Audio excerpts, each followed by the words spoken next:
Dalam ajaran Kristen Protestan, baptisan adalah sakramen. Baptisan memiliki dua arti penting. Pertama, baptisan adalah mandat Tuhan Yesus kepada orang percaya. Dalam Matius 28 ayat 19, Yesus berpesan kepada murid-muridnya, "Karena itu, pergilah, jadikanlah semua bangsa muridku dan baptislah mereka dalam nama Bapa dan Anak dan Roh Kudus." Jadi, baptisan merupakan tugas pelayanan gereja dalam rangka pemuritan orang percaya. Arti penting kedua dari baptisan adalah sebagai tanda keselamatan. Hal itu sesuai dengan ucapan Yesus dalam Markus 16 ayat 16. "Siapa yang percaya dan dibaptis akan diselamatkan, tetapi siapa yang tidak percaya akan dihukum." Jadi, baptisan adalah wujud kasih Allah kepada manusia. Melalui baptisan, manusia menerima pengampunan dosa, kelahiran kedua kali, kelepasan dari kuasa maut, serta memperoleh kehidupan yang kekal. Di dalam Alkitab, baptisan dilakukan kepada orang dewasa. Hal itu bisa kita lihat dari baptisan Yesus oleh Yohanes Pembaptis. Praktek itu berlangsung hingga pertengahan abad kedua Masehi. Namun, kita sama sekali tidak menemukan adanya praktek baptisan bayi dalam Alkitab. Lantas, dari manakah asal mula baptisan bayi dalam gereja? Menurut Francesco Arduini, seorang ahli sejarah gereja, asal mula baptisan bayi muncul pertama kali di tengah pergumulan gereja dalam situasi yang tidak menguntungkan. Baptisan bayi dimulai pada abad kedua Masehi ketika dunia saat itu dilanda wabah Antonius. Wabah itu terjadi dari tahun 165 sampai 180 Masehi. Terbawa oleh pasukan Romawi yang kembali dari peperangan di wilayah Timur Dekat.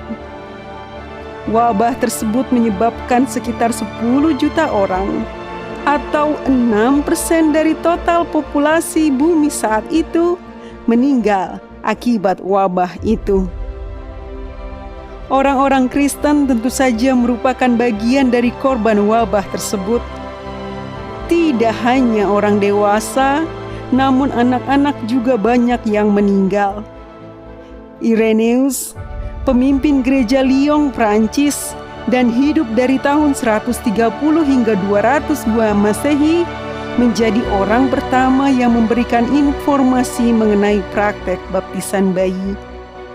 Dalam tulisannya mengenai baptisan, Irenaeus mengatakan bahwa Yesus datang untuk menyelamatkan semua orang, dan melalui Dia dilahirkan kembali di dalam Tuhan bayi dan anak-anak dan pemuda dan orang tua. Karena wabah Antonius mengambil korban dari segala usia, dan anak-anak termasuk golongan usia yang rentan, gereja waktu itu menghadapi dilema, bagaimana status rohani anak-anak yang meninggal sebelum dibaptis. Gereja tidak mau membiarkan kematian bayi sebelum ditebus oleh darah Kristus. Kematian bayi-bayi harus dipersatukan dengan persekutuan dengan kematian Kristus. Gereja harus memastikan bahwa bayi-bayi yang meninggal itu juga layak mendapat keselamatan dan hidup yang kekal. Maka, di tengah-tengah wabah yang siap mengambil korban kapan saja, bayi-bayi yang baru lahir segera dibaptis.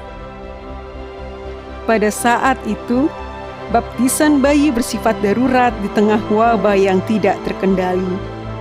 Namun setelah wabah berakhir, gereja lantas menerima praktek itu dan menyusun ajaran dan liturgi mengenai baptisan bayi. Sejak itu, baptisan bayi menjadi praktek resmi agama Kristen hingga hari ini. Sejarah munculnya baptisan bayi merupakan pelajaran penting.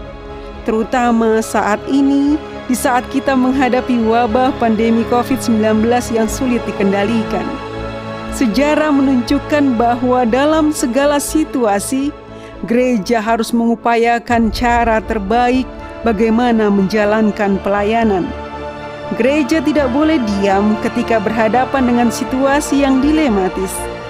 Gereja harus berani berubah serta berani mengubah apa yang diperlukan demi mencapai tujuannya untuk melayani.